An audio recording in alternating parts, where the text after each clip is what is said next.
மயிலாடுதுறை மதுவிலக்கு DSP Sundaresan suspend செய்யப்பட்ட அடுத்த நாளே கள்ளச்சந்தையில் மது விற்பனை படுஜோர் என தகவல் வெளியாக இருக்கிறது. அண்மை செய்தியாக நாம் பார்த்துக் கொண்டிருக்கிறோம்.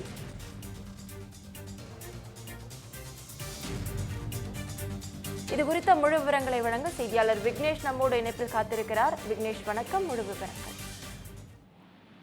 மயிலாடுதுறை மதுவிலக்கு காவல்துறை டிஎஸ்பி சுந்தரேசன் நேற்று முன்தினம் சஸ்பெண்ட் செய்யப்பட்டிருந்தார். சட்டவிரோத தகவல்களை காவல்துறையினுடைய உயர் அதிகாரிகளுடைய அனுமதியின்றி ஊடகங்களுக்கு பேட்டியளித்த காரணத்தினால் அவர் மீது ஒழுங்கிய நடவடிக்கை எடுக்கப்பட்டிருப்பதாக உள்துறை சார்பில் அரசாணை பிறப்பிக்கப்பட்டிருந்தது.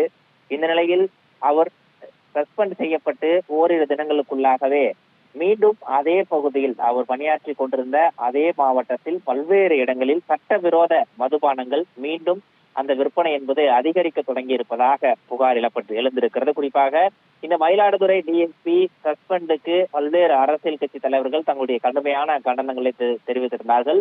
அதற்கு மிக முக்கிய காரணமாக கருதப்பட்டது அந்த பகுதியில் 11 மாதங்களாக பணியாற்றி கொண்டிருந்த டிஎஸ்பியாக பணியாற்றி கொண்டிருந்த சுந்தரேசன் மூலமாக சட்டவிரோதமாக செயல்பட்டு வந்த 23 மதுபான கூடங்களுக்கு சீல் வைக்கப்பட்டிருக்கிறது. 1000த்திற்கும் அதிகமானோர் சட்டவிரோத மதுபானங்களை விற்பனை செய்ததாக வழக்கு பதிவும் செய்யப்பட்டிருந்தது.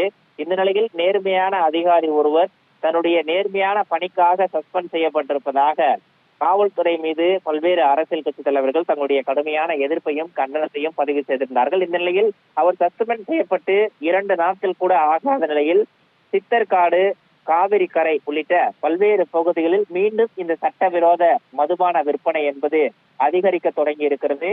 மதுபான கடைகளிலிருந்து மதுபானங்களை மொத்தமாக கொள்முதல் செய்து எடுத்து வந்து கூடுதல் விலைக்கு இந்த காவிரி கரையோர அருகில் விற்பனை செய்யப்படுவதாகவும் தகவல் கிடைக்கப்பட்டிருக்கிறது. மதுபான கடைகளிலிருந்து இவர்களுக்கு மதுபானங்களை விற்பனை செய்தது யார்? சட்டவிரோதமாக இந்த மதுபான விற்பனையை கண்டுகொள்ளாமல் இருக்கக்கூடிய மாவட்ட காவல்துறை நிர்வாகம் என்ன நிலைமையில் செயல்பட்டு கொண்டிருக்கிறது உள்ளிட்ட பல்வேறு கேள்விகளையும் தற்போது நடைபெற்றுக் கொண்டிருக்கக்கூடிய இந்த சட்டவிரோத மதுபான விற்பனை எழுப்பி இருக்கிறது.